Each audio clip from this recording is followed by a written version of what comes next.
Hello, my name is Anne, your guide to an animals get even. If you like bloodthirsty animals getting back at humanity, then let me tell you it is a good idea to subscribe right now for more. Now, today's animal has some thoughts about being told it likes to move it, move it. It's lemurs.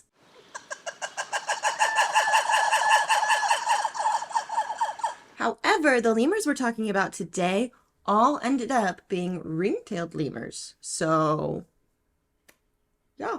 We'll start in Grapeland, Texas, which is north of Houston. Reeves was delivering mail when a ring-tailed lemur named Keanu, coincidence? I think not, decided to attack her. Now, this attack is technically the second that Reeves has suffered at the hands of Keanu.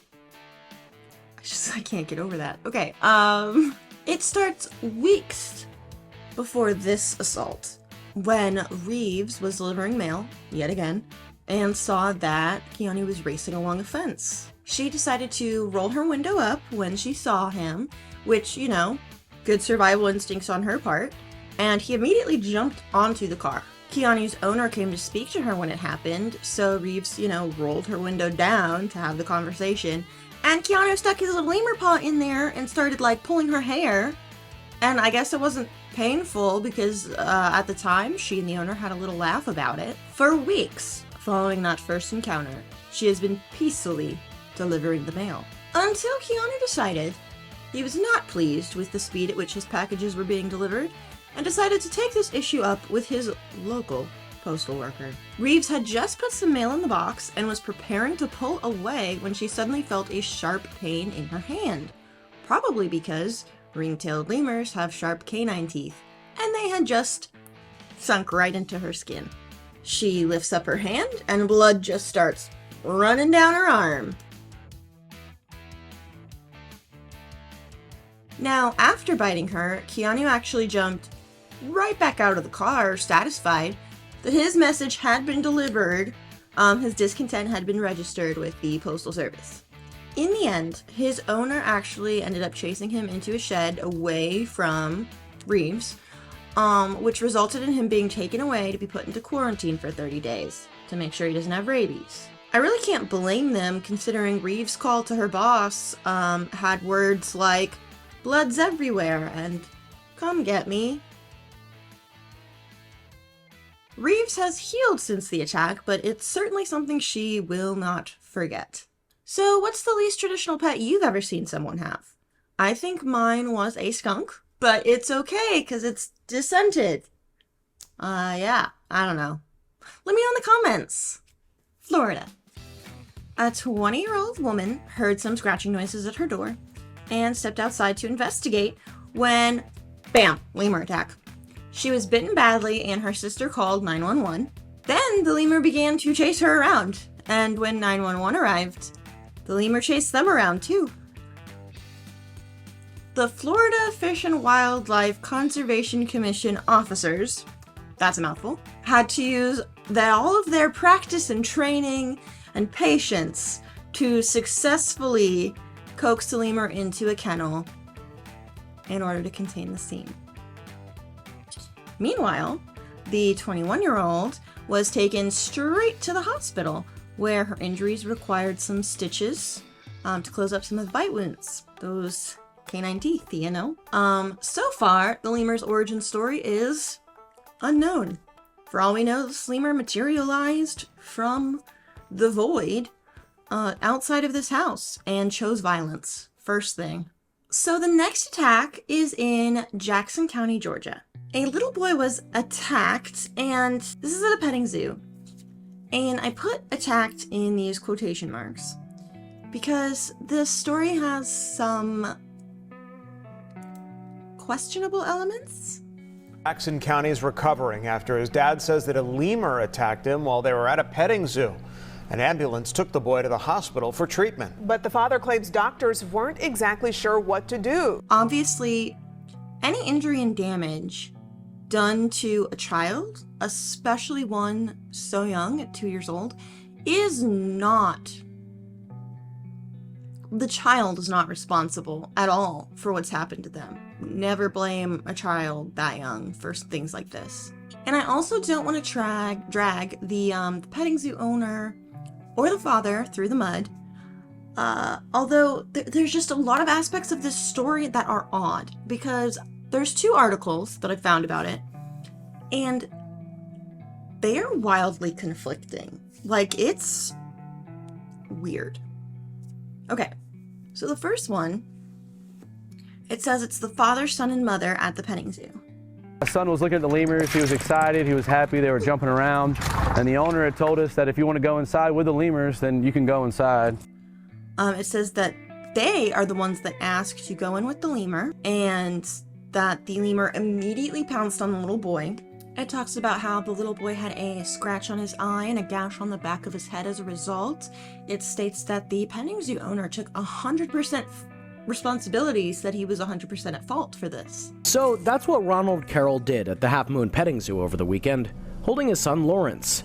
That's when he says one of the lemurs flew at the 1-year-old.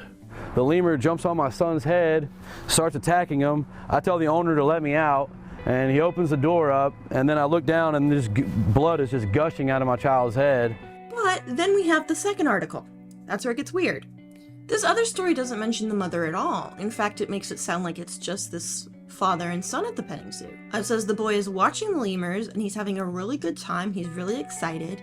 The petting zoo owner says you can go in with them if you want. This is something he's done before. It also notes that the petting zoo owner warned them multiple times about the lemurs jumping, because they often jump on people when they go in there, and to hold on to the little boy very tightly. They can beat if they want to, but they never beat, anybody. He says he saw the whole thing happen, and it's just in lemurs' nature to jump. Lemurs jump on him like they jump on you, and he back away. He was scared. I told him, take the child on the hand, because they will jump on you. He said, yeah, we know. There is a lot to unpack when 2 stories are wildly opposite like this, because no matter what you do, everything you think about it is pure speculation. There is no consensus on what precisely happened. So again, it's a hard story, because I am not gonna be spouting libel, and like I said, it's not the child's fault, and we know the child was injured. The child was 100% injured. There's pictures. He had to go to the hospital. But the actual lead up, what actually happens? No idea. It's all just up in the air. One clearly implicates the petting zoo owner at fault, and the other seems to implicate the father as being at fault. So either way, end result, toddler injured. Not okay. Suffice it to say, don't play with ring-tailed lemurs. Carroll took his son to the pediatrician Monday, where they told him his risk of disease is relatively low. Still, the whole experience terrified them. I just want to make sure my son is okay and make sure that this doesn't happen to any other family. Today we have learned that lemurs are not suitable pets in general. But I'm not about to be the one to tell you what you can and cannot do. What I will do is tell you that if you decide that you want a lemur as a pet, lemurs require other lemurs. You gotta get a whole colony of them. Lemurs require other lemurs in order to be psychologically healthy. Lemurs have really complicated social habits and just habits, structures, and these things are innate to them. These are things that humans can't sub in for like you can for a domestic dog or a domestic cat. You cannot fulfill these needs as a human being. So when you isolate a lemur from other lemurs, all you're doing is pretty much just you're ensuring that they do not develop appropriately physically or psychologically. You've got to have other lemurs. Lemurs are also dominance-oriented creatures. And forget the whole, alpha mentality that some people take on when it comes to their dog, and consider having to do that with a creature as smart as a 5-year-old with none of the human traits. or mindset that we expect. Problems. Problems. Well, if you liked this video and you want more bloodthirsty animal content, then hit that subscribe right meow. I am here Sundays, Fridays, and Wednesdays. Bye! Reeves was delivering mail when a ring-tailed lemur named Keanu, coincidence? I think not.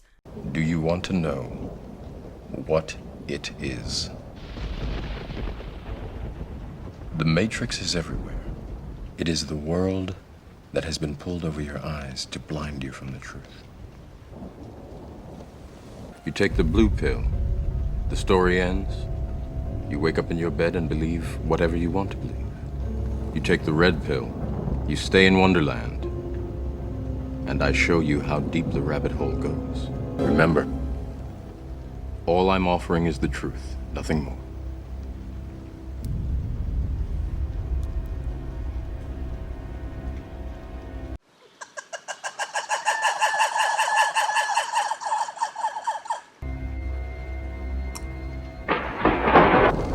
Follow me.